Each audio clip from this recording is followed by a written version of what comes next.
Yeah, boy. Dude, this is totally not fair. What do you mean, dude? Your car's fast. Facts. Your car's fast. I'll get behind the Whatever, camera now. go shoot this. Yeah. It's Garage419 once again. Today, talking about, is the FIA going to a one design series for its races? What's the state of the exotic car market right now with the economy so bad? And why is GM trying to give away stock to their company just to move a couple of cars? I'm Matt Farah, and you're watching Garage419.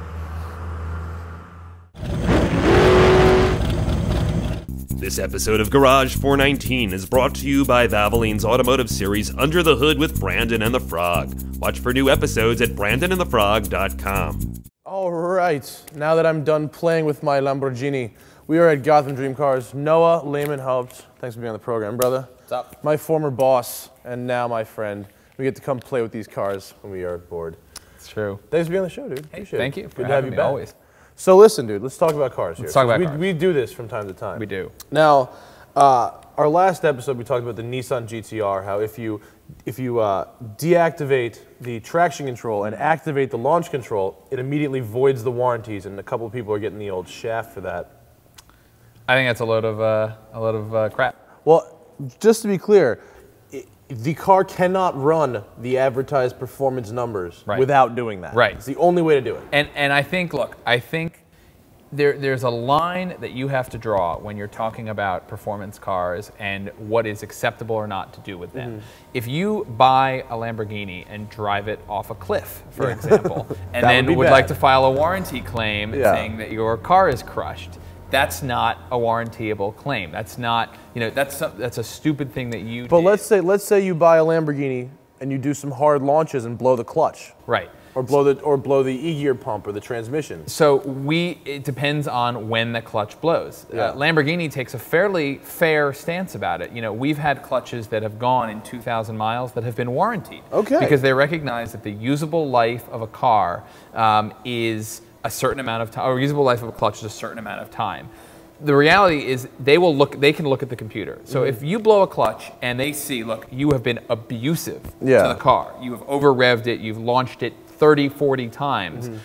That's one thing. But if you launch it a couple of times, and the rest of the time you drive like a reasonable human being, that is a totally warrantyable claim. Totally warrantyable. Sort of like if you were to look, tires have warranties, right? If you go and look at a tire and the tire is blown out, they're going to warranty the tire unless they go and they see you've been doing burnouts in the tire, right? So there's a difference between a defect in the product and abuse. To put a feature on a car and then tell people if they use the feature, we're not going to warranty the car. I think that's not fair. I think it's totally unreasonable. You, I, and our 450 comments in 2 days all agree on that topic. I think it's total crazy. So moving on, a fan of American cars? Not really. They have their moments. I like the Ford GT.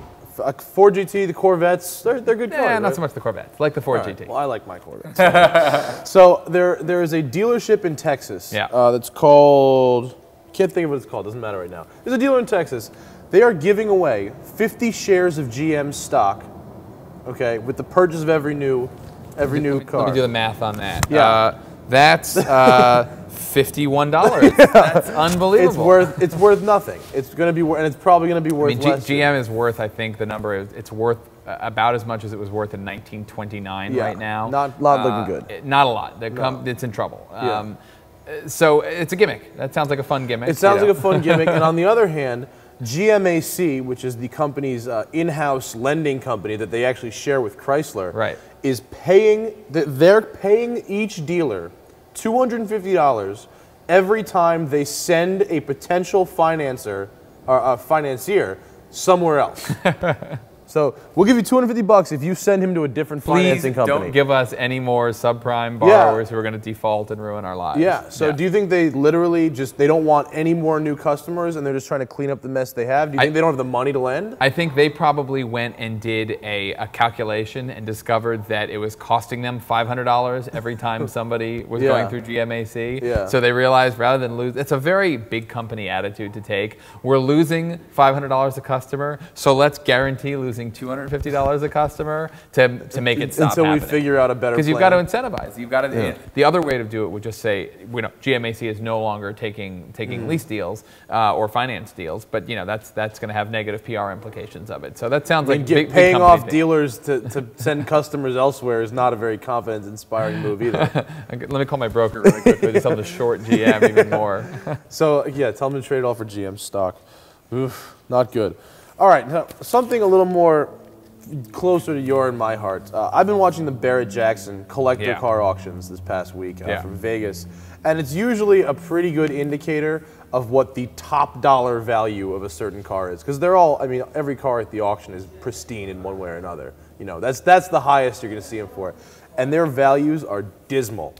I saw a very clean Jaguar XJ220 going for 130 grand, whereas a couple of years ago it would have been 400. Celine S7, I saw a 2007 model selling for half of what it would have sold for last year. And Ferrari, your Ferrari 430s and stuff, those inflated, those flipper cars with the huge values, all that's gone. Do not exist anymore. Do not exist right now. So what's happening here? Well, look, the exotic car market follows the broader market and the broader economy, in that more so even because you have to look at, when people are spending lots of money on various things, they have, the froth, so to speak. They can go and spend extra money on a Ferrari. Right now, that type of premium, people are still buying cars. The market is still moving.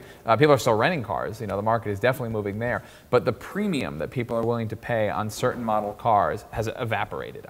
The 599, which is a wonderful car, was trading. I know a dealer that sold one for $520,000 at the peak of the market. 320 sticker. 320 sticker. Yeah. I had an 800-mile car offered to me from a dealer for $340, and that's a retail price from a dealer. That was a 2008 car? 2008 800-mile brand new car for $340. The wholesale on that car is now at sticker or below sticker. So what's happening is the premiums on the desirable cars have evaporated. And is it because that idiot, so much money he doesn't care buyer isn't there? That's right. It's what was driving those premiums were the guys for whom the difference between 520 and 300,000 meant nothing. Yeah. Those are the guys, and there's not a huge market of guys, but there's also not a huge market of 599s out there. Right. So that kind of guy is no longer going and saying, well, I can just throw an extra 200,000 on this car. That's disappearing. In general, the exotic car market for purchasing is very weak right now. If you want to buy an exotic car, now is the time to get it. There are so many deals to be had out there. Especially, I saw with,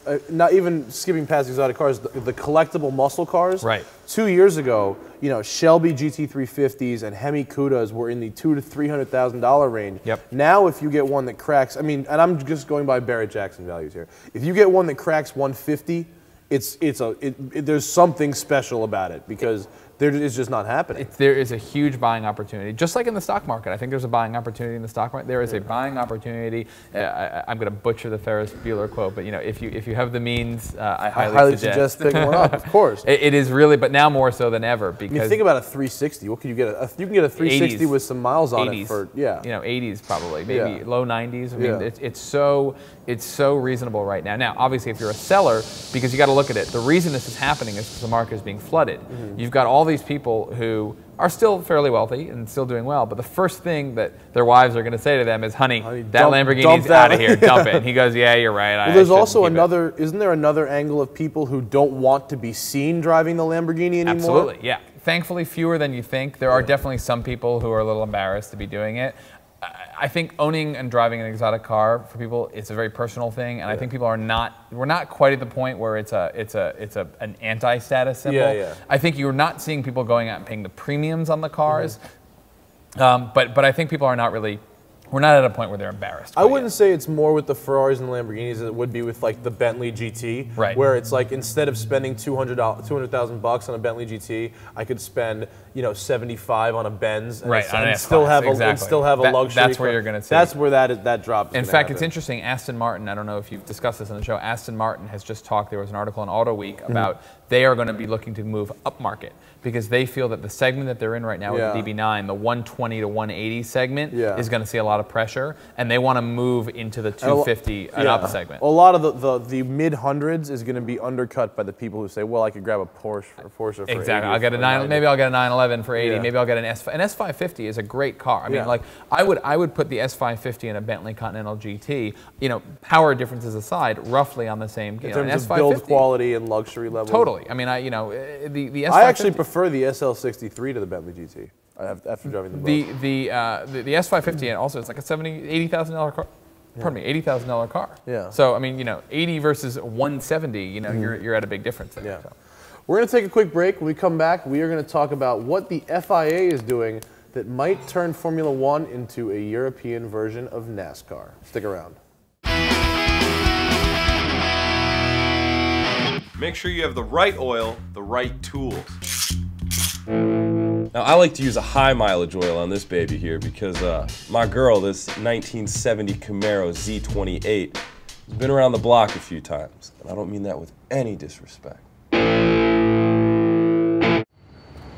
All right, guys, listen up. Changing your own oil does not make you a total badass. On the other hand, not changing your own oil can turn your engine into a virtual atomic bomb at 7,000 RPM, sending a piston through your hood, out your garage roof, across the street, in your neighbor's window, ruining their spaghetti and meatballs dinner.